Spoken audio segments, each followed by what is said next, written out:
Hey everyone, my name is Bradley and this is the fourth and final part of my commentary/review of Gargoyles Season 2. This time, we'll be looking at all of the episodes from Bushido up through Hunter's Moon Part 3 at the end of the season.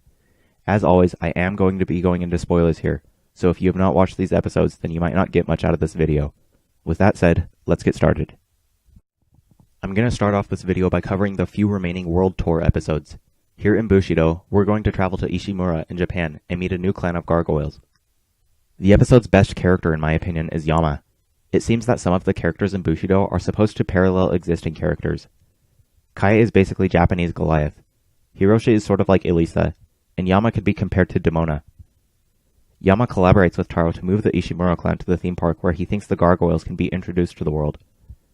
It's like how Demona worked with the captain of the guards because she wanted to end the persecution the gargoyles were facing. The big character difference between Demona and Yama is that Yama accepts responsibility for his actions, whereas Demona did not. You can see this when Yama insists on dueling Taro one-on-one. Yama knows that Goliath and the others should not have to help fix a problem that he himself assisted in causing. By comparison, Demona knew that she caused the downfall of the Wyvern clan, but she refused to admit it. She lacked integrity, and that's why things did not work out for her. Bushido hints that had Demona been willing to take the blame, rather than pushing it onto the humans, maybe she would have been able to redeem herself, like Yama did. It's interesting to me that this episode sort of examines Demona's character, despite the fact that she is not even mentioned here. I think the episode's message is pretty insightful. The story begins by showing that harmony between the humans and gargoyles is indeed possible. However, the peace of Ishimura is jeopardized by a single man's greed. Taro does not really care about the gargoyles, he only wants to make some money. Exposing the gargoyles to the human world by presenting them as an entertainment attraction would be a terrible thing to do, because it could actually make things worse for the gargoyles. But that's not a concern for Taro. The way Taro was used in the plot shows you just how fragile the peace between humans and gargoyles really is. The episode is saying that that's something that everyone needs to cooperate on. We can all choose to get along, but that alliance can easily be exploited by a single person who decides not to comply. It reminds me of this game show called Friend or Foe that I remember watching with my mom when I was a kid. Each contestant in this game show is paired up with a stranger that they have never met before, and then they answer a series of questions together. Each question they got right raised the amount of money in their bank, and at the end of the game, both individuals would secretly choose if they wanted to be a friend or foe. If both players vote friend, then they split the money 50-50. If one person chooses friend and the other chooses foe, then the person who chose foe would get 100% of the money. And if both contestants chose foe, neither player got anything at all. Here in Bushido, Taro is voting for foe, whereas the other inhabitants of Ishimura, especially the gargoyles, are voting for friend. That's why I think this is a case of a one-dimensional villain being used to effectively convey a message. I don't find Taro a particularly sympathetic character, but his selfishness effectively demonstrates one reason why peace between the humans and gargoyles is so difficult to achieve. One interesting concept explored in Bushido is the idea that the gargoyles might be partially responsible for their own need to live in hiding. Kai is hesitant to expose the clan to the rest of the world, and Yama calls him out on this by saying, "How can we hope to become accepted in the world if we are afraid to show ourselves?" Even Taro says that perhaps it is the gargoyles' secrecy that is causing problems, and not the humans themselves. In my opinion, it is easy to think of many of the gargoyles in the show as the faultless victims of the terrible, evil human race. And sometimes that is what they actually are. But I think it's important to note that there are good people on both sides. Bushido is saying, hey, maybe not all humans are jerks. In fact, perhaps the gargoyles are partially responsible for their secretive way of life.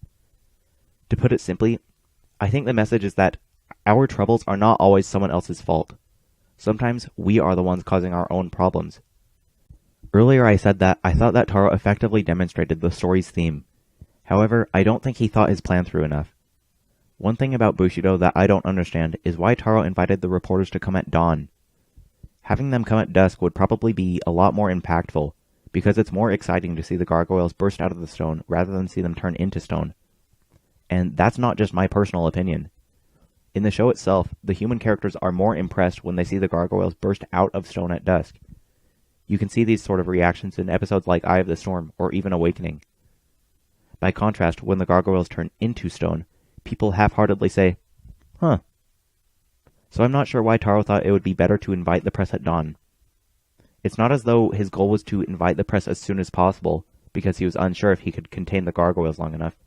Because why would anyone spend millions of dollars, or I suppose in this case yen, to build this amusement park if they half expected the gargoyles to escape?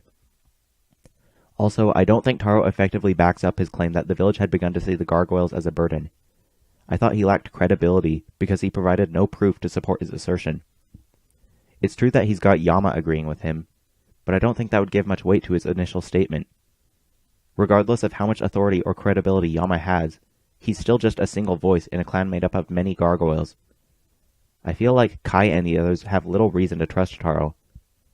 So, while I like the way Taro established the episode's message, I don't think Taro as a character was particularly credible. Ideally, I think a villain should not only serve the episode's message, but also play an intelligent role in the plot itself. That's why I think Demona and Xanatos are excellent villains, whereas I think Taro is only halfway there. In the end, I think Bushido has a lot of great messages. I was impressed by how it gave me new perspectives on Demona, as well as the various gargoyle clans around the world. I think Taro is an okay villain, but to me it felt like he had not thought out his plan enough.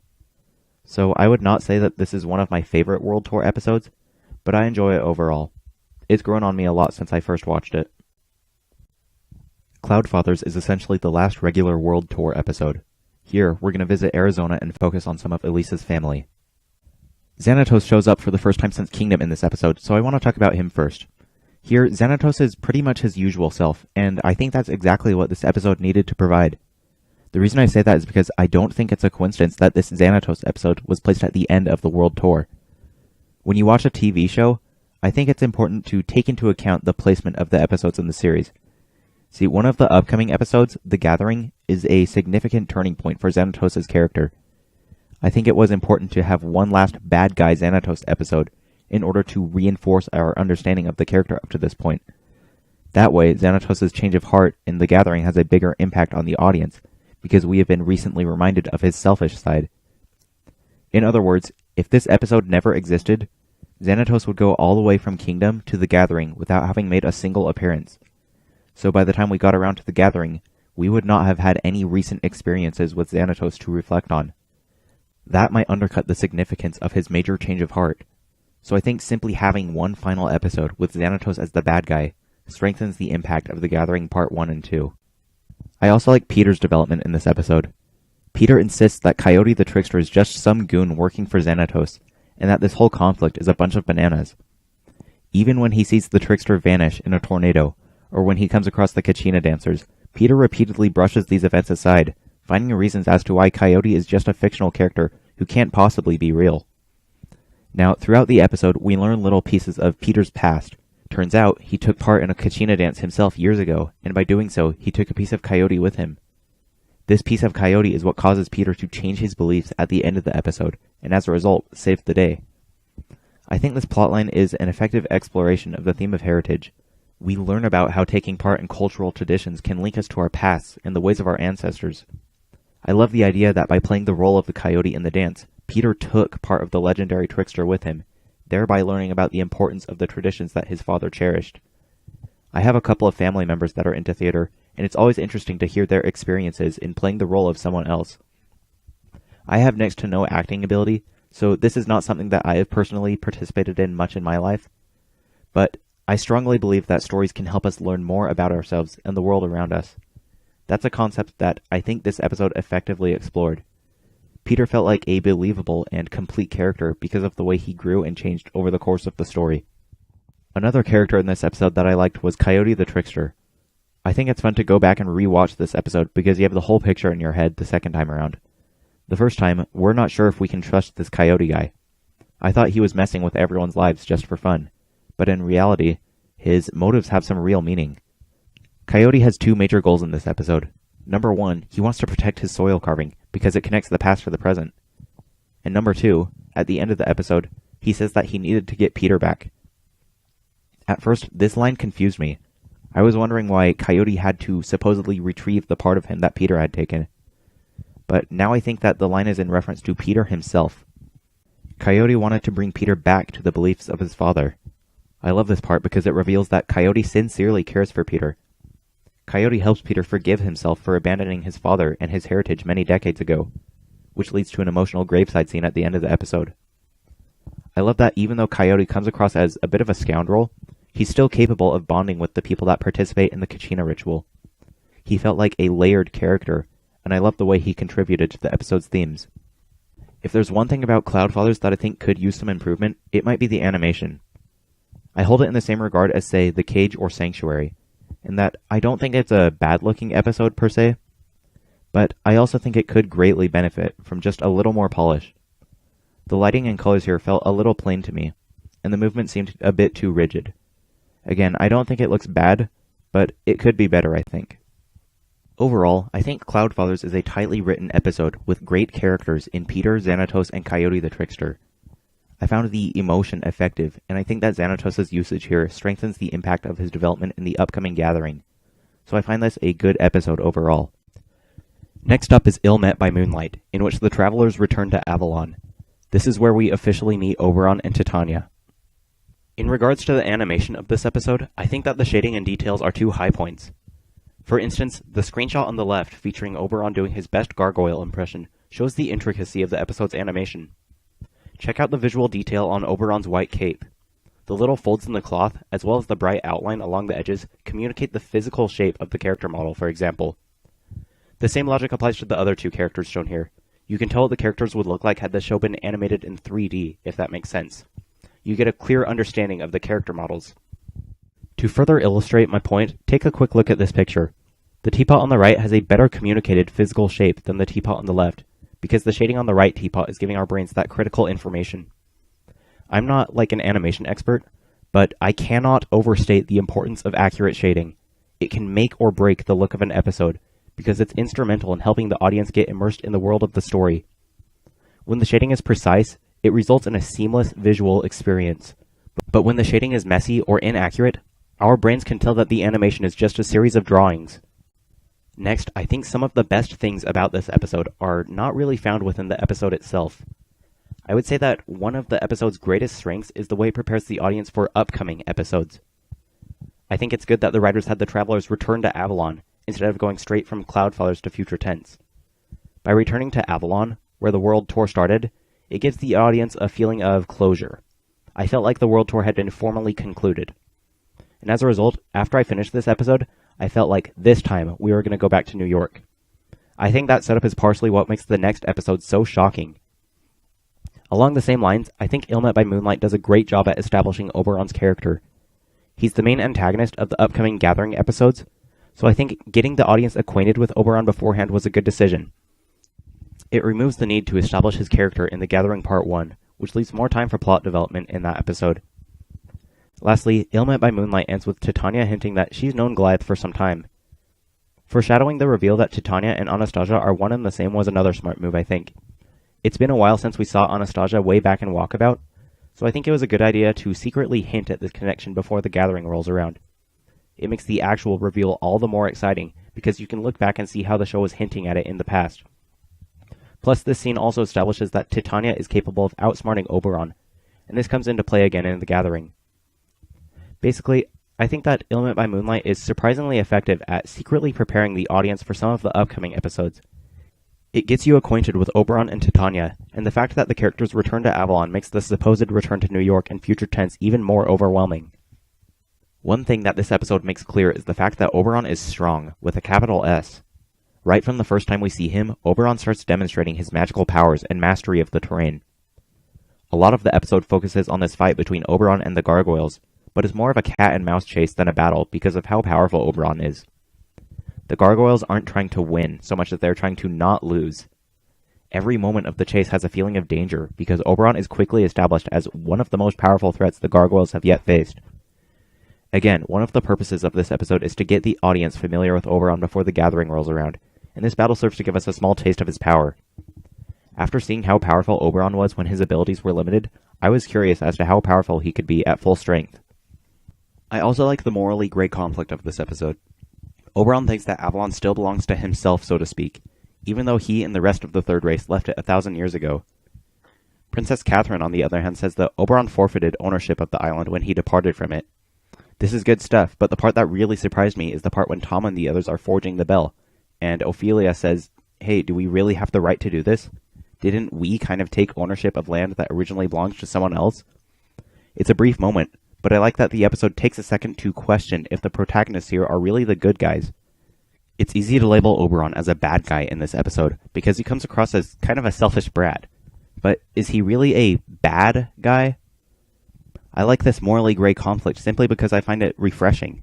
We've had a couple of black and white, heroes versus villains type episodes recently, like Bushido and Cloudfathers. So I like that this episode throws us a curveball, so to speak. I think the morally gray scenario is a welcome change of pace, and it reminds us that Oberon does not see himself as a villain, which is, again, a concept that becomes important again in The Gathering. For the most part, I like the battle between Oberon and the Gargoyles, but I do feel like sometimes the moment-to-moment complications are resolved too easily. I think the most apparent instance of this happening is the volcano scene, so I'm going to use that as an example. First of all, I think an action scene should establish the overall objective early on in the scene, and then introduce smaller-scale complications that affect how the rest of the scene plays out. The volcano sequence begins with Goliath establishing the objective as reach the other side of the volcano quickly, which is good. But I felt like a lot of the smaller-scale complications here did not directly drive the rest of the scene. Early on in the volcano sequence, Gabriel gets hurt and starts to helplessly fall. Goliath catches him, and suddenly Gabriel is okay and able to glide on his own again. Then there's the lava hands. They're set up as this big, important obstacle, but then the Gargoyles bypass them seconds later, and it's like the lava hands were never even there in the first place.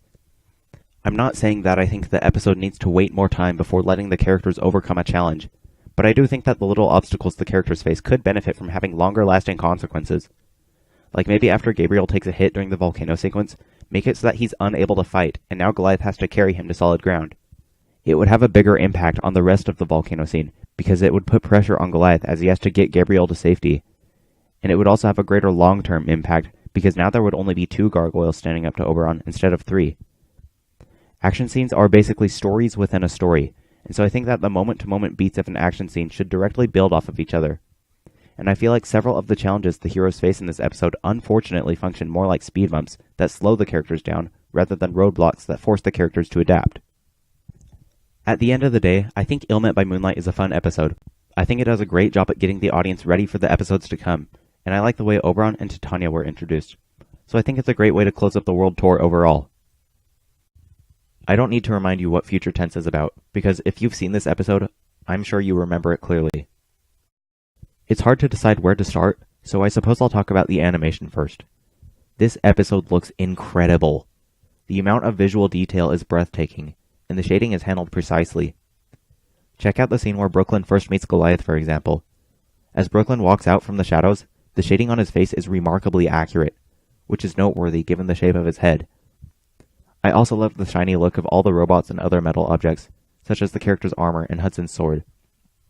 I've said this in some of my previous reviews, but I'm going to say it again. The animation here communicates the 3-dimensional shapes and physical textures of the characters and other objects in the world. They do not look like 2-dimensional cutouts, and I think that as a result, it's easy to get immersed in the world of the story. I also think the thick outlines used in this episode give it a grim, more intense atmosphere. Other dark episodes, such as Shadows of the Past, similarly benefited from dark line work, and Future Tense does as well. Overall, I think there's a lot to like about the visuals of Future Tense. I think it's up there with The Price and Awakening Part 1 in regards to quality of animation. Next, this is an effectively bleak episode. As we learned back in MAA, history cannot be altered in this series. That alone gives every event and action in this episode a feeling of permanence, which is why the atmosphere is so desolate. Xanatos has almost complete control over the city, and he's become so domineering that it's basically him versus everyone else. Even Demona is put on the hero's side in this episode. Heck, even Fox and Alexander are fighting against David because he has become that powerful. Characters that were once cheerful are now damaged and serious, like Lexington and Broadway. The characters demonstrate real emotion and concern regarding the situation. I watched a great video recently on how to generate emotion in a story, and I'm going to add a clickable card here that leads to that video. Definitely check it out if you've got the time, because I think it ties into this episode really well. To paraphrase, the creator of that video says that the key to generating emotion in a story lies in the reactions of the characters.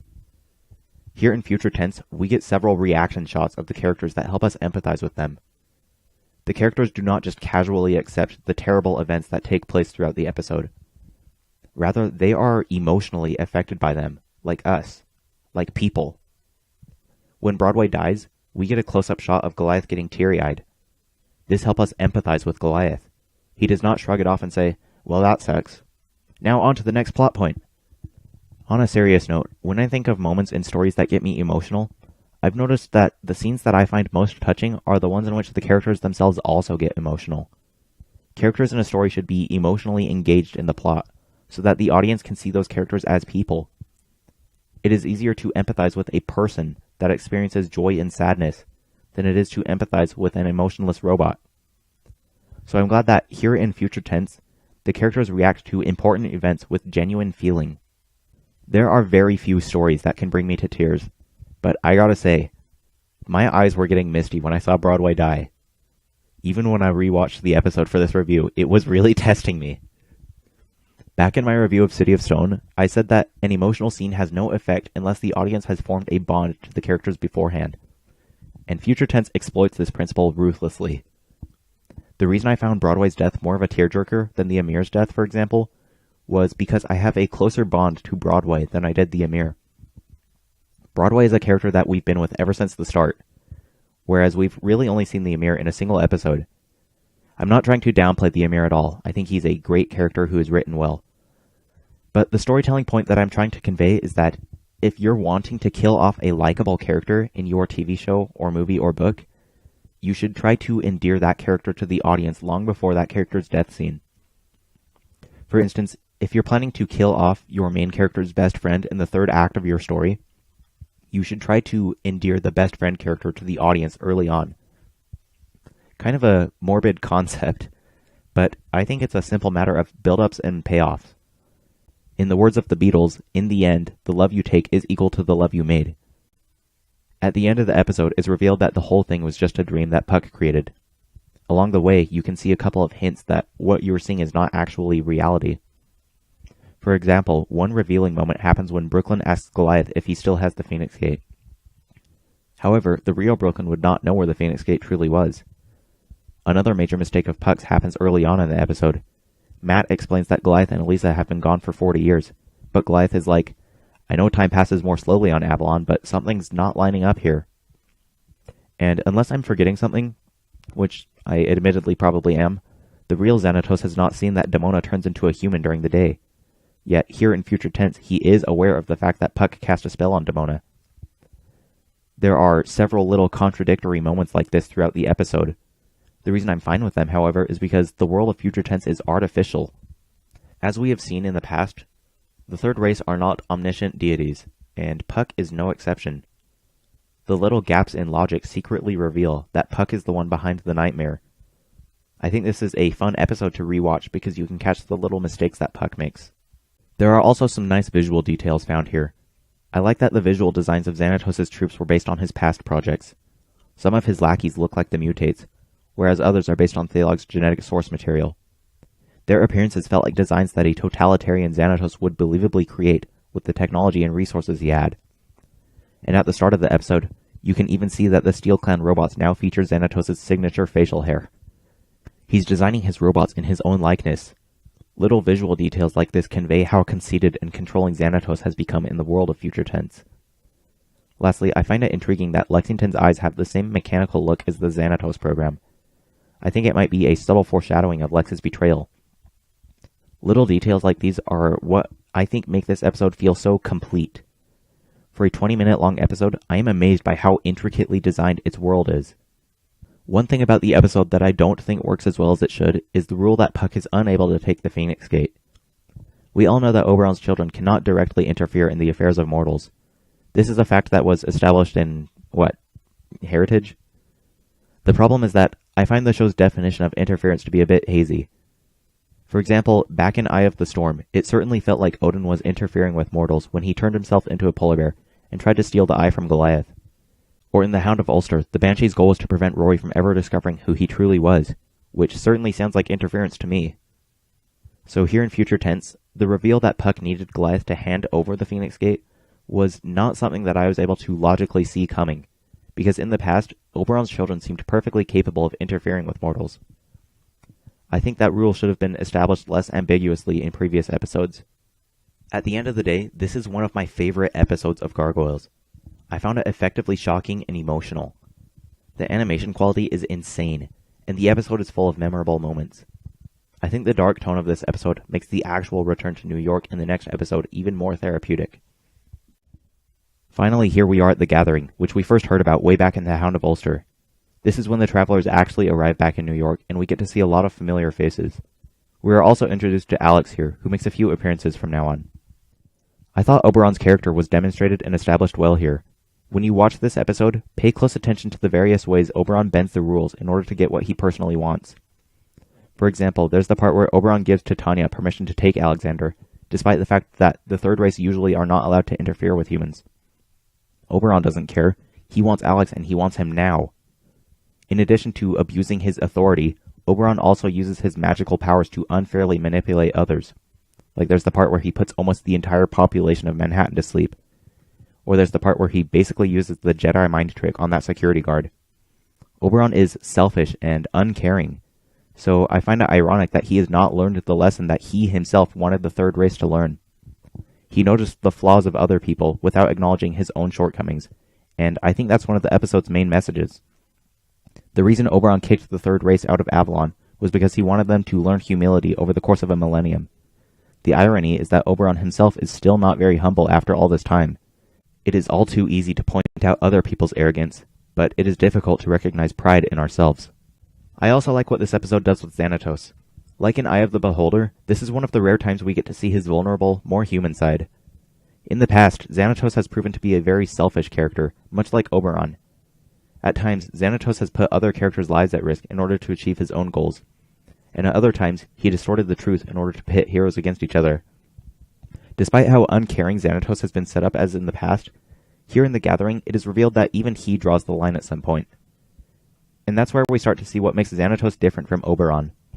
Xanatos knows the difference between what is right and what is wrong. He's usually unfazed by breaking the rules, but he still recognizes when he's being the villain. On the other hand, Oberon thinks he gets to decide what is fair and what is unfair. I think that perhaps the most generous thing Oberon does in this episode is give Fox and Xanatos 1 hour before he takes their child away forever. Yeah. So while it's true that Oberon and Xanatos have some similarities, they also have some key differences that illuminate their true characters. We learn a lot about Xanatos in this episode, as well as the next one, because Oberon serves as a foil to him. I think a powerful way to explore a character is to first highlight the similarities and then the differences they have with another character. Bushido did this with Yama and Demona, for example. So I thought that Xanatos' character was effectively developed through Oberon's character.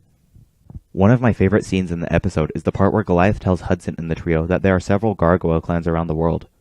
After hearing Goliath's story, Hudson says, "We're not the last. We're not alone."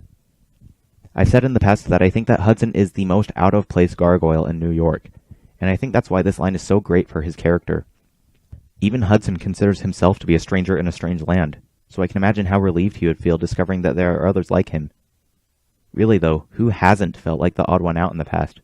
I certainly have, and it's always been comforting when I find people who I share beliefs or interests with. That's why I find Hudson relatable in this scene. It's a brief moment, but I think it's surprisingly powerful. I find it strange that the Banshee is somehow back in this episode, given that we saw her get turned into a cloud of smoke at the end of Hound of Ulster.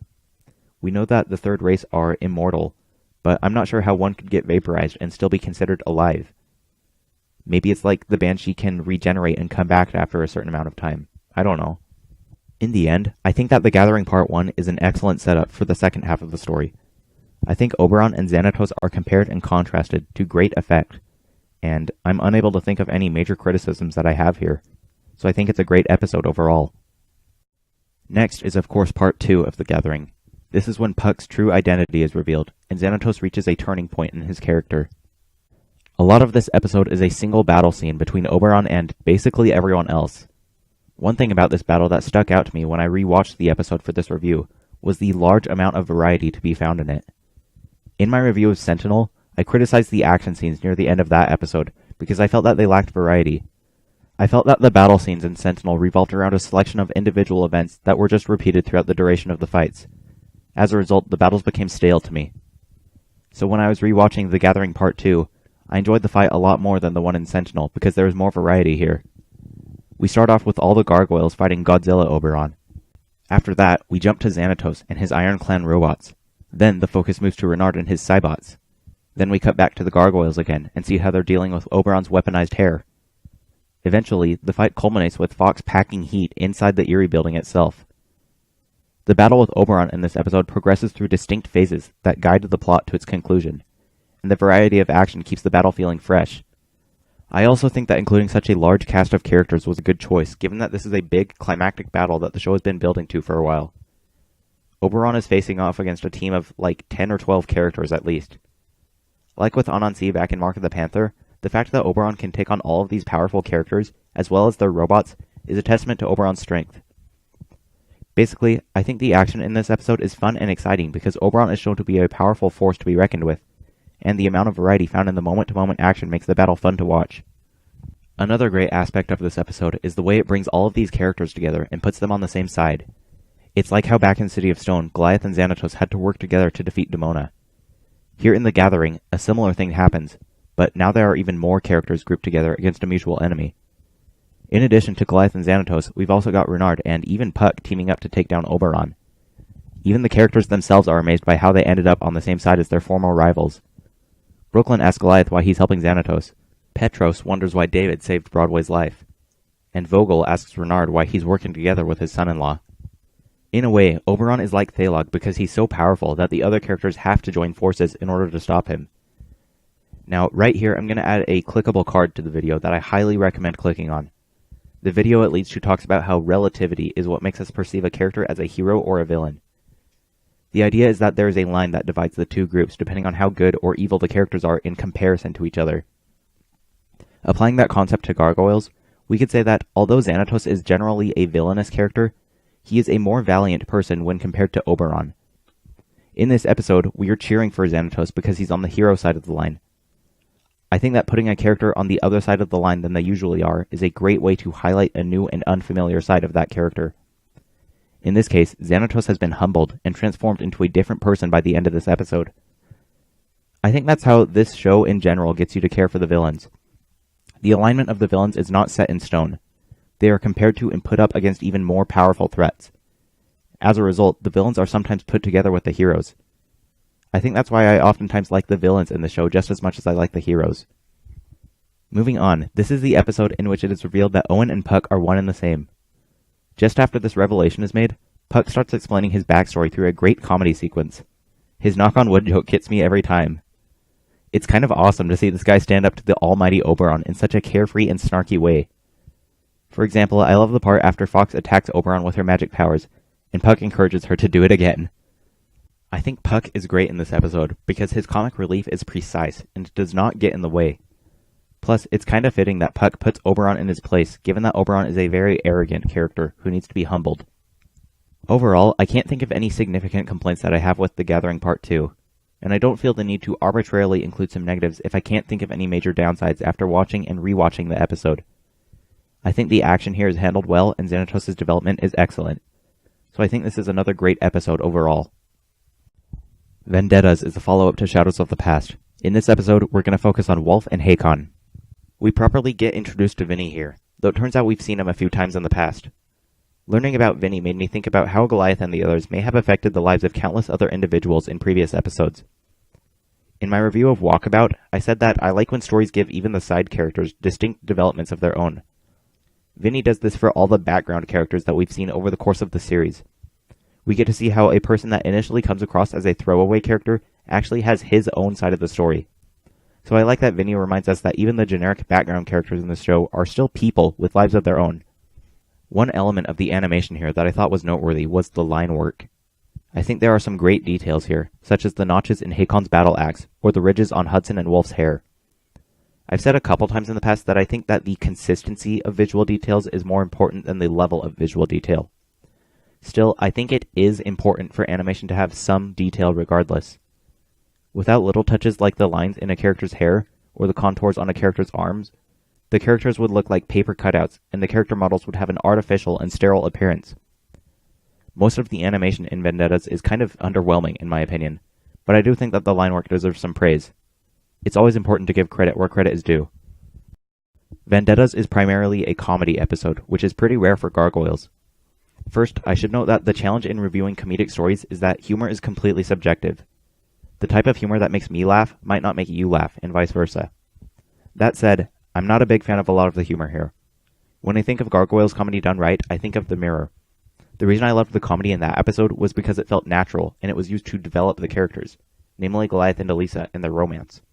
I felt that the topsy-turvy premise gave rise to natural comedy because it put the characters in a wacky and unfamiliar situation. In regards to Vendettas, however, a lot of the humor felt forced to me. The reason I say this is because I don't think the episode's plot lends itself to natural comedy. This is the story of a 1,000-year-long vendetta that began all the way back at Castle Wyvern. This sounds like it would make for a dark and dramatic story. The characters are not really put into a wacky situation here like they were back in The Mirror. So I thought that a lot of the jokes here fell flat. There was a lot of slapstick humor involving Vinny, which made me roll my eyes.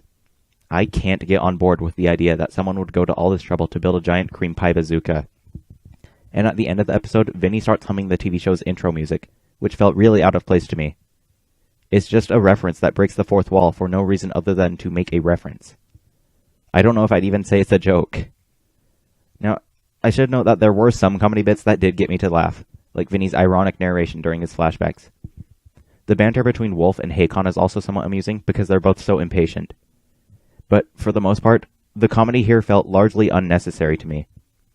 If the writers wanted to turn this scenario into a comedy, I think it may have been better to have someone other than Hudson tag along with Goliath in this episode. I mean, I love Hudson, and he does have some good quips here and there in this episode, but I don't think he's the best character suited for comedy. For comparison, why not have Broadway go along with Goliath in this episode? Broadway is a very jolly and cheerful character, so having his bright personality play off of Goliath's seriousness and Hakon and Wolf's lust for revenge could lead to more natural humor. Again, humor is extremely subjective, so how much you enjoy the humor in this episode depends on what does and what does not make you personally laugh. A lot of this episode is basically a 2 versus 2 battle between Team Goliath and Team Wolf. Episodes that concentrate on a single battle heavily depend on the quality of the action found therein. For example, a lot of The Gathering Part 2 was spent focusing on the fight with Oberon, but I think it worked well because I found the action suspenseful and high energy. The action in Vendettas, however, was less exciting to me. It begins with Wolf intercepting Goliath in midair, which I think is a solid way to kickstart a fight scene. But then the battle is put on hold almost as soon as it begins. Immediately after Wolf and Goliath land, we get a short exchange between Goliath and Hudson while Wolf casually watches from afar. Then the fight starts up again, and we get to see Hudson and Wolf go at each other for a second. It's a fun moment, but once again it's quickly interrupted by the characters stopping to talk to each other. I feel like a lot of the rest of the battle between the two teams follows a similar structure. We get a few moments of combat that are usually pretty well choreographed, but then the action comes to a stop and the characters have a brief conversation or crack a joke. The battle between Team Goliath and Team Wolf takes up much of the episode, but I found it hard to get invested in because I found the combat very stop and go. I think it is important and even beneficial to have some downtime in a fight scene, but when the actual moments of combat are constantly being interrupted by unnecessary banter or comedy, I think the tension and weight of the conflict suffer as a result. Lastly, I do feel like Wolf unfortunately does not get much out of this episode. It's a shame because this is Wolf's rare chance to be in the spotlight, but I don't think we learn much about his character here, other than the fact that he's descended from Hakon. The other members of the pack each have distinct arcs, but what about Wolf? On the one hand, you've got Fox and Dingo, who end up changing for the better, and on the other hand, you've got Jackal and Hyena, who become less and less human over time. Wolf is sort of in the same group as Jackal and Hyena, but his dark turn is far less pronounced in my opinion. He doesn't stand out in comparison. I feel like after watching Vendettas, I had not learned much about Wolf's character, aside from the fact that he's related to Hakon. Overall, Vendettas is not my favorite episode. I found the action to be weak and the humor oftentimes felt shoehorned into me. Perhaps the thing I liked most about the episode was the fact that it's relatively small scale in comparison to recent episodes like The Gathering or Future Tense. It was refreshing to focus on just a small group of characters for the first time in a while. But I wish the episode's action and humor were more precise than they currently are. Up next is Turf, which focuses on Angela and the trio, as well as Tomas Brod, who first appeared in Golem. Goliath notably has no dialogue in this episode, though he does make an appearance at the end. Like the previous episode, Turf has an emphasis on comedy. Back in The Gathering Part 1, it was clear that the trio were eventually going to be competing for Angela, and this is where we actually see that happen. The reason I think the humor works better here than it did in Vendettas is because I think Turf's premise is better suited to natural comedy. The trio are put into a wacky and unfamiliar situation here, because as Elisa says, it's been hundreds of years since they've been around an attractive female gargoyle. They simply are not experienced when it comes to impressing the ladies, so it's hilarious to see them boast about themselves and fight with each other. You've got Brooklyn using his authority as second in command in order to pair himself up with Angela, and you've also got Lexington calling out Broadway for turning into stone in midair that one time. Eventually, Angela calls them all out for acting like idiots in a particularly awesome scene. While this episode is primarily a comedy, I think it was necessary to explore this plotline eventually. I think it illuminates the grim reality of the Gargoyles being the only members of their kind in Manhattan. For all the trio knows, Angela is the only eligible bachelorette in the country. So while their banter is played for laughs, I think it is important to note that the frustration these guys are feeling is pretty genuine. They don't know if they will ever have another chance with a girl. So I like the humor here not only because it's funny, but also because it reminds us of the outlooks these gargoyles have on their lives. We also get to see Brode again here, which I like. I think it's nice that the writers brought him back because simply seeing him again helps him feel more like an actual person moving through their life, and less like some disposable one-off character. We also get to compare him to Dracon a bit here, which is cool. What surprised me about this episode was that it made me like Dracon a little more. The episode uses the same method that The Gathering did with Xanatos and Oberon. Here in Turf, I found Dracon to be a more pleasant person than Brode. I mean, Dracon is still a slimeball, don't get me wrong. But it's interesting to compare Dracon to Brode in this episode. I would say that Brode is less caring than Dracon. Like at the start of the episode, Brode lets his lackeys enter Dracon's turf before he himself does, for example. And at the end of the episode, when Brode learns that Sally is actually Elisa, he gets ready to punch her, but is thankfully interrupted. I don't think Dracon would ever do something like that. Dracon has a little more class than Brode, I might say. Again, he's still a jerk, but he's a jerk in a less direct way. I've spoken in the past about how I don't really care for Dracon, so I like that Turf sheds some new light on his character. I don't have much else that I feel the need to say about Turf. The comedy is a major focus of the episode, and I thought it was handled well. I found the humor to be effectively funny and even insightful. So I think Turf is simply an entertaining and efficient comedy episode overall. The Reckoning is another Thalog episode. Here, Angela's connection to Demona comes into play again, and we meet the clones, who appear in some of the post-Hunter's Moon material. So I think one of the big focuses of this episode is the concept of what a clan is. Here in The Reckoning, Thalog works with Savarius in order to build a clan that is made up of clones of the Manhattan clan. This is another one of those parallel scenarios that the show creates in order to illuminate differences between characters, like Bushido or The Gathering recently did. As you watch this episode, I encourage you to compare the Manhattan clan to Thalog's clan. At the end of the episode, which clan stands victorious? The Manhattan clan does. The difference between the two clans is that each member of the Manhattan clan tries to contribute to the clan as a whole, whereas each of the clones has been taught to serve Thalog, and only Thalog. Thalog sees the idea of a clan as something that can be exploited, something that he can use to achieve his goals. But he's missing the entire point of a clan. Early on in the episode, Demona, of all people, says that we must always be there for one another, and that is what it means to belong to a clan. Thalog does not understand this concept, or at least he chooses to disregard it. There's a part during the battle at the end of the episode where Lex and Brooklyn note that they can't beat the clones one-on-one, so they need to use teamwork. I mean, I think it's pretty clear what the message is. The clones don't use teamwork, and that's why Thalog's logic comes back to bite him. Even though the clones have the same genetic source material as their Manhattan clan counterparts, they still lose to their physical equals because Thalog misunderstood what being in a clan is all about. Another one of the main purposes of this episode is to explore the complicated relationship between Demona and Angela. Early on in the episode, there's this great scene where Angela is talking to Demona in the labyrinth. Angela claims that Princess Catherine was saving the eggs, whereas Demona asserts that Catherine was stealing the eggs.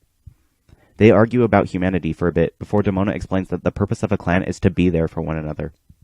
This is where Demona and Angela stand on common ground. They both understand the importance of unity in a clan. Even though their past experiences have caused them to have wildly different outlooks on life, they still have something that they can agree on. Now, remember, Demona, for the most part, understands what makes a successful clan, whereas Thalog does not. That's why a few minutes later, Demona decides to save Angela from Thalog's clan.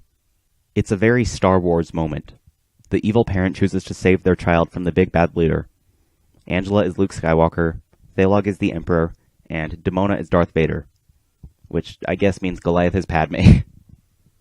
You can tell that Demona really does care for Angela. I remember when I first watched this episode for the first time, I was wondering if Angela could be the key to redeeming Demona because of their common ground and their genuine concern for each other's well-being. So I think this episode is a successful exploration of the relationship between Demona and Angela. I also thought Fang was entertaining here. He gets a lot of great one-liners in this episode, and I have no idea how the word kinky was able to make it to the final cut. But then again, this show has gotten away with a lot of stuff in the past. I think the occasional funny moments in this episode help prevent it from becoming too melodramatic. The episode has a lot of exposition, a lot of drama, and a lot of character development. I think Fang was used just the right amount here. He lightens the mood when he needs to, but he doesn't get in the way of the story. I didn't like the way the battle between Delilah and Angela was handled. Their fight begins with Angela saying, "Looks like it's just you and me," and then the episode cuts away and the focus jumps to the battle going on outside. I think this is a perfectly acceptable thing to do, because you can let the battle develop in the background and then come back to it once it's gained a bit of momentum. The problem is that the episode never cuts back to this conflict until it's resolved. I don't know how Angela was able to outsmart or overpower Delilah, because the episode just hands her the victory. Now you might say, well, what about the way the clones were introduced? For example, what about the part where Hollywood appears and attacks Broadway, and then the episode cuts away all of a sudden? The reason I'm okay with those scenes is because I think it was important to establish that the clones are physically powerful, so introducing them this way helped quickly get that point across. One of the themes of the episode is how the strongest clan is the clan that works together, not the clan with the most brute strength. The idea is that even though the clones are just as physically strong, if not stronger, than their real-deal counterparts, their inability to work together makes them weak. That's why I'm fine with the episode handing the clones these victories in their introductory scenes. But that's also another reason why I don't like the way Angela just wins her battle. Delilah is a clone, and the episode had previously established that the Gargoyles cannot defeat the clones one-on-one. So I felt like the episode was contradicting a rule that it had previously set up. Another part that I find strange is the way the characters assume Demona was killed in the fire. We know from Sanctuary that it is possible for Demona to die temporarily, but otherwise the only way Demona can die is if Macbeth kills her. So I found it odd that the characters believed that Demona had been killed.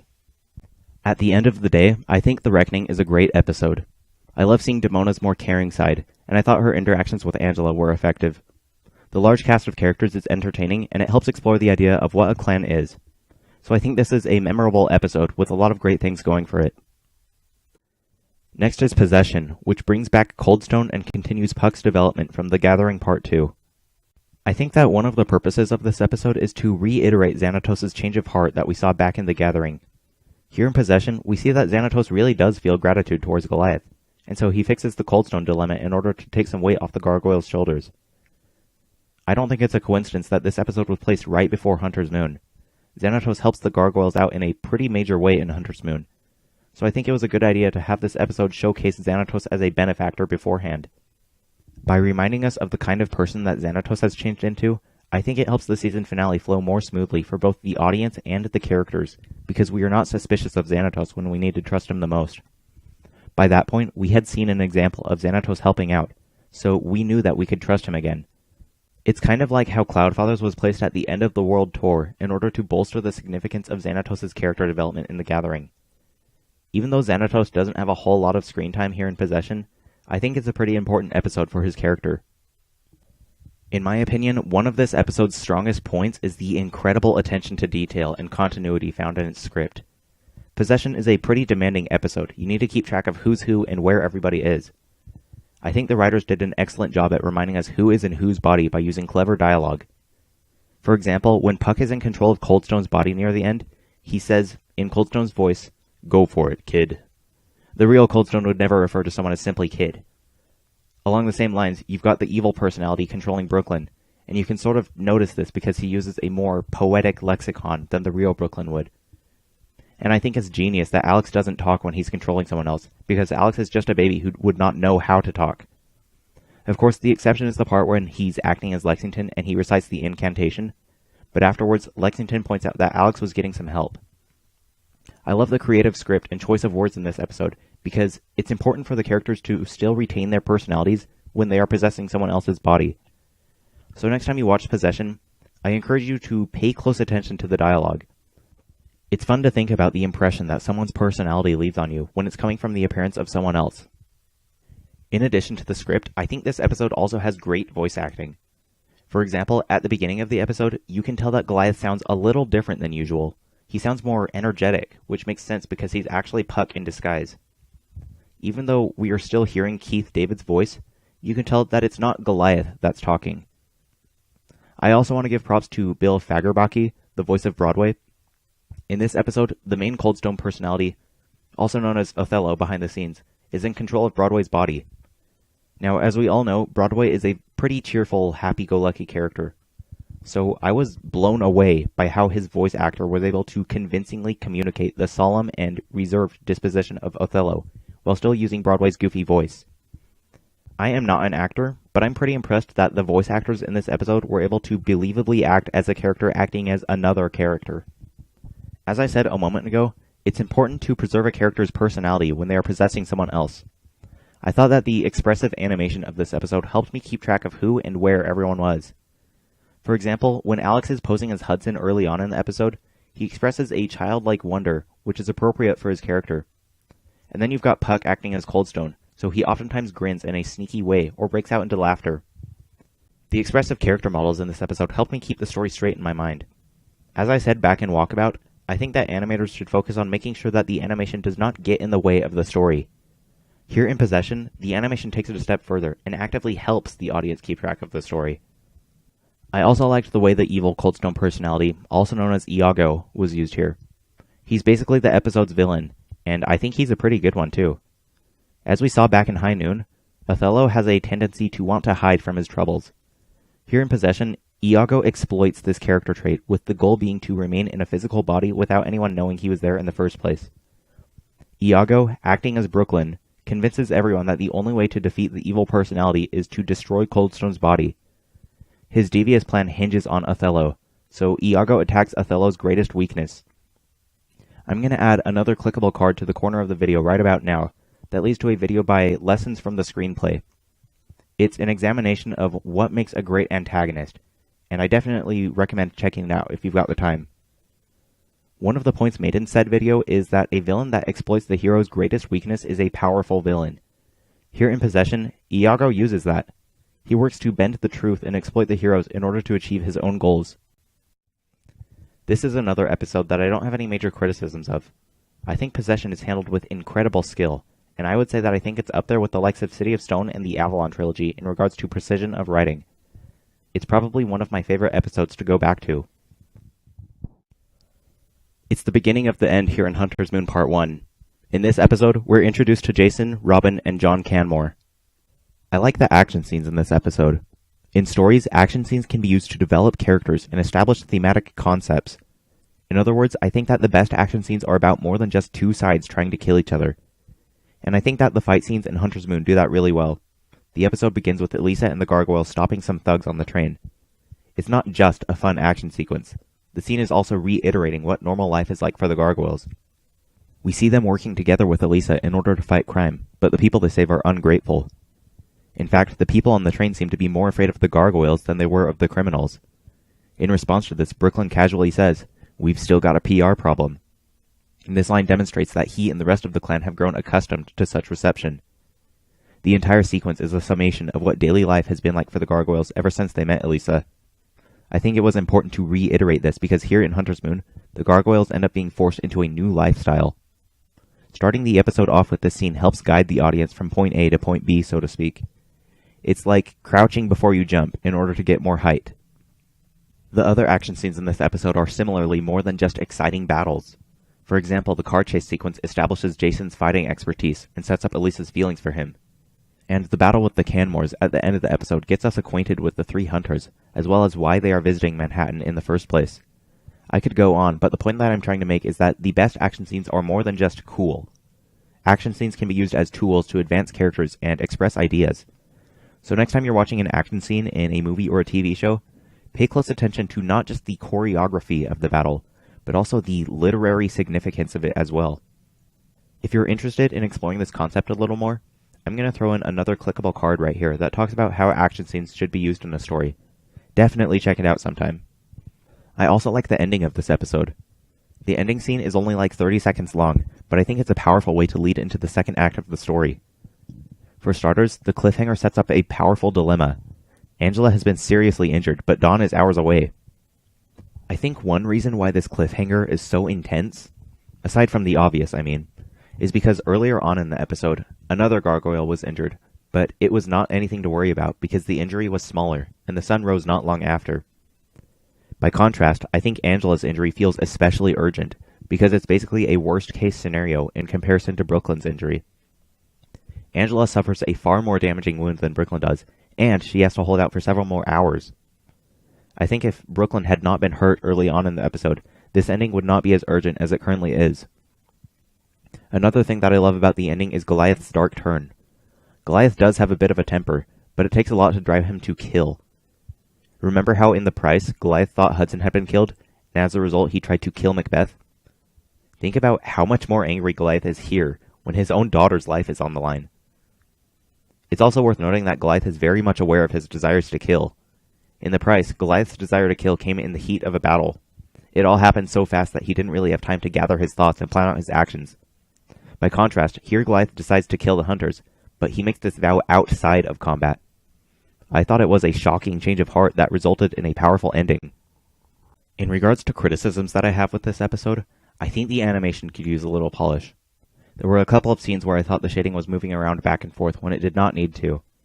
For example, when the gargoyles are gliding home early on, the shading on the trio is sending all sorts of mixed messages, because it jumps around violently when the light source is not. And during the interview at Nightstone Unlimited, I found the animation to be a bit bumpy for the same reasons. Another recurring aspect of the animation that I found distracting was the tendency for characters to lock into place when they move. It mostly happens when characters turn their heads to look around. For example, a character will be turning their head ever so gradually, but then the animation will jump ahead to the final position. To put it simply, that's not the way people naturally move. Despite these complaints that I have, I do think that the animation here is above average for the most part. The action scenes and lip sync look great thanks to high detail and clean line work. And while I found the shading to sometimes be jumpy in motion, I think the shading generally looks good during each isolated frame, which you can see here. So I think it's one of those episodes where some parts of the animation are done well and other parts could have been cleaned up a little.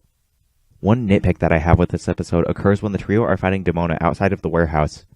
The trio are hiding behind some cars, but then Demona hits a switch on her gun, which lets her shoot through the cars. It's a cool reversal, but then seconds later, Brooklyn grabs a car door and uses it as a shield, and it somehow protects himself from Demona's lasers. So I thought that was a contradiction. In the end, I think part 1 is an excellent start. I think the action scenes were handled really well, and it does a good job at giving you just enough information about the hunters. I think it's a great setup for the next 2 episodes. Next is of course Hunter's Moon Part 2.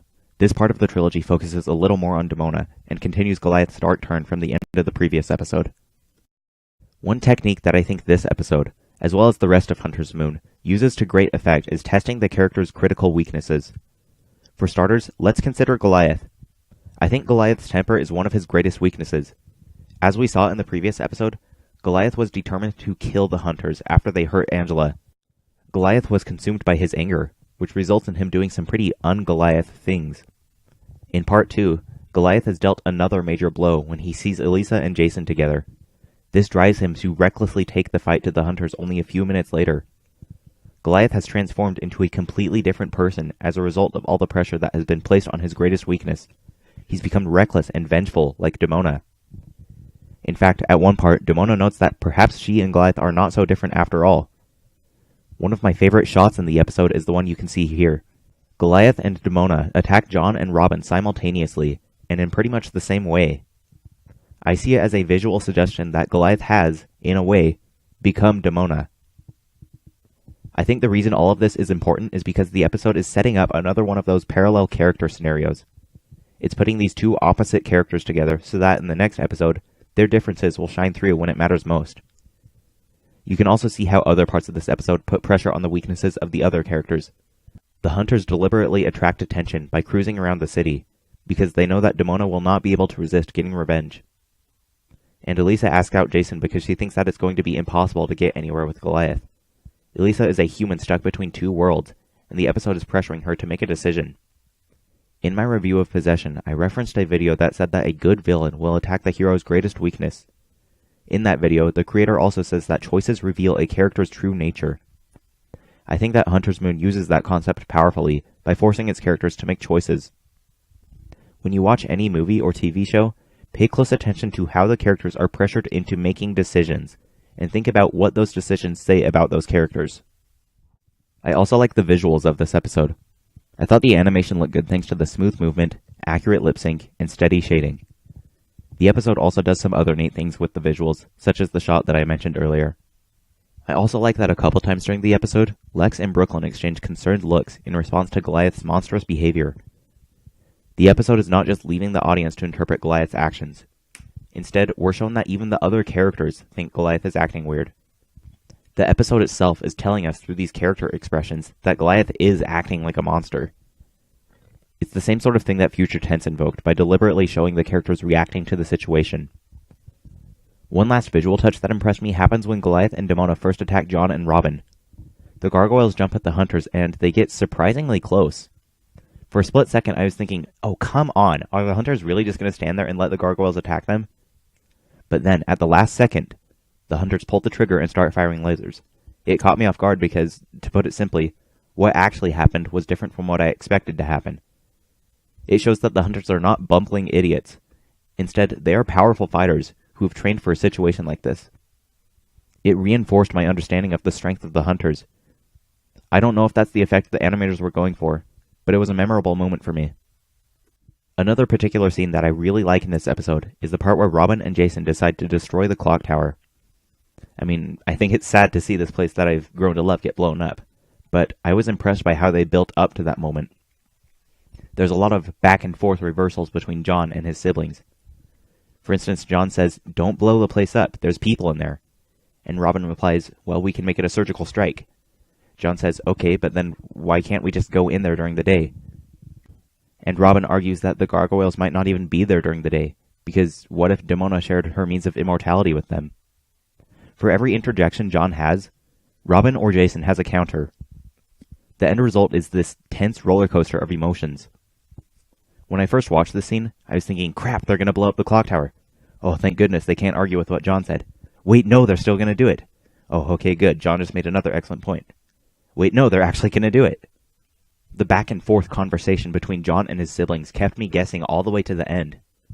I found the actual destruction of the clock tower especially impactful because the episode had been teasing me with a happier possible outcome, only to rip it away at the last second.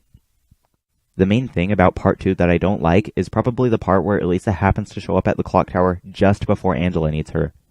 It felt really convenient to me.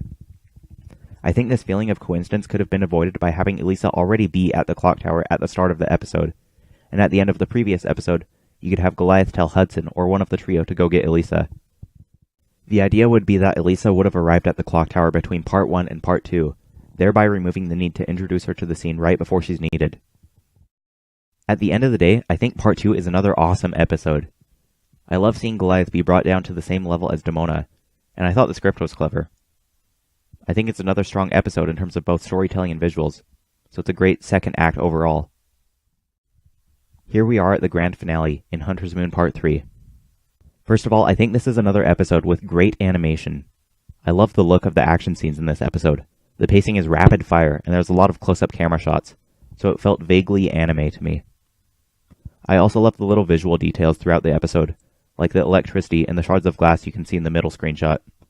Similar elements like the clouds of dust or the water at the reservoir also look great because of the intricate detail in the movement and line work.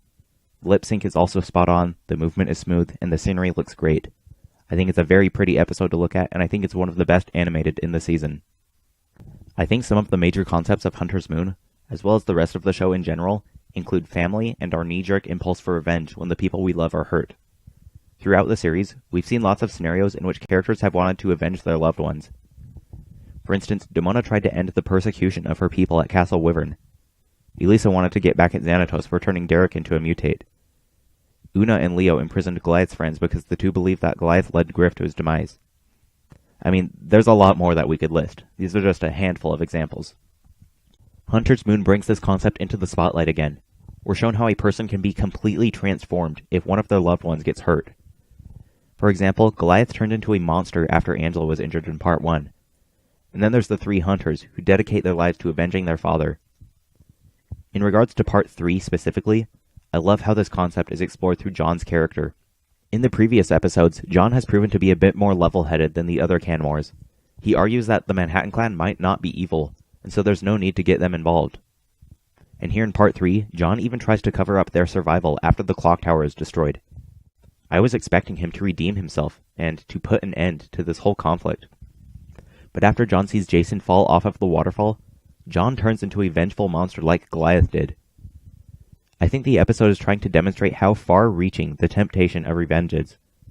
Even though John was beginning to change for the better, he was seduced by a natural desire for retribution. I always get shivers when John says, "What have I? What have they done?" I think it's a powerful throwback to one of Damona's most chilling lines. When I think about how Damona essentially started this never-ending cycle of vengeance, it is incredible to me how acts of revenge that happened a millennium ago are still having consequences at the time of this episode. So I thought Hunter's Moon successfully conveyed its message about vengeance and how it truly is a never-ending cycle. The final battle of this episode takes place inside a cathedral, and this is where we see one of my favorite Damona scenes. Her plan is to use the DI-7 chemical to kill all intelligent life on the planet, while protecting herself and the rest of her kind through the power of the praying gargoyle. But after Goliath destroys the praying gargoyle, Damona makes a powerful decision. She throws the vial anyway. I think Damona's decision to carelessly toss the flask of DI-7 reveals that she's reached the point where she frankly doesn't care about herself or really anyone. I think it's kind of sad in a way to see how Damona is willing to throw her own life away in order to get revenge. You can tell how frustrated she is with her life. After seeing her befriend Macbeth in City of Stone, or after seeing how Yama was able to forgive himself in Bushido, I can't help but feel sorry for Damona. I think there is some good somewhere within her, but it's obstructed by her pride and her hatred. The last time we see Damona, she lets out an angry growl and then leaves the church without another word, continuing to be pursued by the hunter that she created centuries ago. I might describe Damona as her own victim. While she may not accept responsibility for her actions, I think her sadness is really her own doing. So I think that Hunter's Moon Part 3 does an excellent job at displaying how conflicted and tragic of a character Damona is. I also really like the ending of this episode. Let's start off by going back to John. When I first watched this episode, I didn't like that John took off and was like, "The hunt is not over." I originally felt that the writers were metaphorically leaving their foot in the door, which is honestly a pet peeve of mine, because I like having closure in the shows that I watch. But as I've gone back and rewatched the episode, I think that leaving the hunter in play is the entire point. If the episode concluded with the hunter being defeated once and for all, it would be going against one of the show's major themes, namely that giving into the natural desire to get revenge only causes a never-ending cycle of revenge. So now I understand why it was important to have the hunter still be chasing Damona after the finale. I also like that the gargoyles get to go back to Castle Wyvern. When Goliath says that things have come full circle, I think that line has more than one meaning. Yes, the gargoyles have arrived back at the location where everything started, but I don't think it stops there. Their relation to the public is also sort of back to where it was at the beginning. The gargoyles have become common knowledge, and they're being viewed as monsters, just like they were back in Scotland. But that doesn't really faze the gargoyles. They're not pessimistic, and they're certainly not vengeful. Even though the world is about to become much more dangerous for the gargoyles, they've come to learn what matters most. And after Elisa arrives at the castle, the episode ends with her and Goliath finally having the kiss that the writers have been teasing us with ever since the first season. I think it's a strong and satisfying way to end the episode, because, to put it simply, it's the payoff to something that the show has been setting up for a long time. I think all the anticipation of whether or not it would actually happen makes it feel like a monumental occasion for the characters when it does happen. I love watching this episode because I love the way it wraps up so many plot lines and rounds out its many messages. One area of this episode that I think could benefit from having been explained a bit more was Damona's grand-scale scheme. In particular, I want to know why the praying gargoyle statue has the power to protect all the real gargoyles in a situation like this. No explanation is given, and so it felt like a contrived plot device to me. I like what it reveals about Damona when she chooses to throw the flask, but I still found the praying gargoyle to be a bit too convenient for Damona's plan. Along the same lines, I would also like to have been told a little more about the Medici tablet. I'm not exactly sure how the fulfillment spell works. Damona uses the spell to bond the carrier virus with the disinfectant, So I guess its purpose is to, like, magically combine two items together? I'm not sure.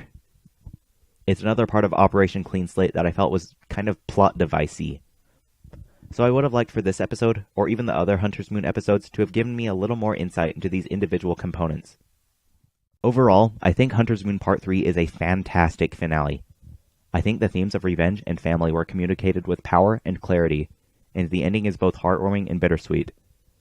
It's a powerful episode, and I had a lot of fun watching it. As usual, I have a couple of closing thoughts that I want to share now that I've finished all the reviews in this video. So first of all, I like the way Angela was used in these episodes. Her inclusion helped develop several existing characters in ways that were not possible before. For example, episodes like Turf or The Reckoning would fundamentally not work without Angela. And in The Gathering, the reason Goliath and Xanatos are put on the same side is because Goliath knows what it's like to have his child taken from him. I feel like these episodes near the end of the season used Angela to great effect. She's not just a great character in her own right, she also adds a new dimension to the show entirely. Kinda makes me wish that we got more episodes with Angela in New York because of how creatively she was used. Another thing that I like about these episodes is the usage of parallel characters and episode placement. Episodes like Bushido and The Gathering use characters like Yama and Oberon in order to give new perspectives to similar existing characters, like Demona and Xanatos. Maybe the series has been doing this ever since the start, but I never really noticed the usage of parallel characters until I rewatched these episodes for this video. Similarly, I thought that the episodes here made excellent use of episode placement. Things like Cloudfathers being placed right at the end of the World Tour, or Possession showing Xanatos' sincerity right before Hunter's Moon. The show uses strategic episode placement in order to bolster the impact of upcoming episodes. I think the show's continuous plotline structure lets the writers do things that could not be done with a standalone format. One criticism that I have for these episodes here at the end of the season is that I feel like Xanatos' quest for immortality is kind of dropped unceremoniously. Currently, I think the last time Xanatos' quest for immortality is mentioned is in Cloudfathers. I guess the idea is that once Alex was born, Xanatos gave up on his journey for eternal life, but I would have liked to have seen him acknowledge that change of plans. Xanatos did some pretty nasty things in hopes of achieving immortality, so if he's going to drop this plan that he nearly killed people over, I think Xanatos should concretely decide to stop pursuing eternal life, rather than having the plan fade away in the background. Next, as I look back on the reviews I wrote in this video, I've noticed that generally speaking, there are fewer negative points here than there were in my other videos. Part of this is probably due to my efforts to evaluate the episodes on a more broad scale, which I talked about back in my review of Monsters. Like for example, in this video, I tried to move away from really minor nitpicks, such as small animation errors. I could include nitpicks like, in this one shot, the car in the background is red, but in the next shot it's blue. I could include points like that, but I don't think that's going to help someone watching this video articulate their feelings regarding an episode. I still try to include nitpicks like contradictions and things that I consider to be fridge logic, and I certainly try to point out consistent problems with the animation, but I'm trying to move away from listing pros and cons that are too insignificant to be worth going into detail on. As a result, I think that's part of the reason why the reviews in this video have fewer negative points than my previous videos. So if there are any negative points in these episodes that you think I missed, please feel free to let me know in the comments. I make a conscious effort to say things like, I can't think of any major problems with this episode, instead of saying, this episode has 0 problems. So I am curious to hear what are some critiques you have of these episodes. Let me know in the comments below. Before the video's over, I want to briefly explain why I made these videos in the first place. Reason 1, it was simply an exercise for me. As I've said in the past, one of my hobbies for the past 2 years or so has been watching movie reviews and video essays on YouTube. I am always impressed by the sort of hidden messages and meanings that people are able to pull out of a story, and I wanted to practice doing that myself. Reviewing a TV series like Gargoyles seemed like a good place for me to start, because each episode is only 20 minutes long, which is a lot shorter than a movie. Making these videos has been a great experience for me, and I have learned a lot. I actually kind of cringe when I go back and rewatch my Season 1 video because I think a lot of the points I made were stretches or even factually wrong. I don't mean to put myself up on a pedestal here, but I think that I improved somewhat over the course of this video series. Reason 2, I want to keep the Gargoyles torch lit. I was born during the show's initial run, so I was too young to grow up with the series when it was still on air. And my older siblings never got into the show, so I was never introduced to the series through VHS tapes or toys that they would have gotten. My journey with Gargoyles began when I came across this picture on social media not long ago. I had heard about the TV show in passing somewhere before, but I knew next to nothing about it. Yet there were thousands of people that liked this picture, and I remember how in the comment section all these people were talking about how sophisticated and mature the show was. I even distinctly remember one of the commenters talking about how when they were a kid, they had a huge crush on the red gargoyle. So the character designs in this picture, as well as the positive reaction from the comment section, compelled me to do some research on the show, because I didn't know much about it. Eventually I checked out the first few episodes, just curious to see what it was about, and I was quickly hooked. This show is awesome. It's dark, it's action-packed, it's funny, it's surprising. It's a ton of fun, and I want to share it. The reason I am here recording this line for my 5th Gargoyles analysis video is because I was exposed to a single picture online. The idea to make YouTube videos of my reviews, rather than simply typing them up somewhere else on the internet, was to passively remind people that this show exists. Even though my videos go into full spoilers, I hope to passively communicate to bystanders the amount of depth that this TV series has. If I saw that some guy on YouTube had made multiple videos, some of which are over an hour long, analyzing a cartoon, I think that might catch my attention. If just one person in the world were to start watching Gargoyles because they saw that I had made an extensive video series about it, I would feel immensely accomplished. So those are the reasons why I made these videos. I have learned a lot from making these reviews, and I hope to be able to apply that knowledge more in the future. As for whether or not I will be covering Season 3, I'm not going to commit to anything at the moment. Those episodes are not a priority because they're not canon, plus I do have a couple of other projects that I'd like to work on. I do want to make more videos in the future, but you probably should not expect regular uploads from me. I have a couple of ideas for videos about movies, TV, and even video games, but I don't want to commit to new videos every week or every month or anything like that, because I want this to be something that I do for fun, rather than obligation. Basically, if I do make more videos in the future, they're going to be about whatever I want, whenever I want. Anyways, that's all I've got to say for now. Once again, thank you for watching these videos. I love this TV show, and the fact that each of these videos consistently pulls in a couple hundred views tells me that there are fans of this show on the internet. So if you've watched all the videos in this series, you're awesome. This has been a great experience for me, and I look forward to hopefully making some more videos in the future. I hope that you got something out of these reviews, and I'll see you guys next time.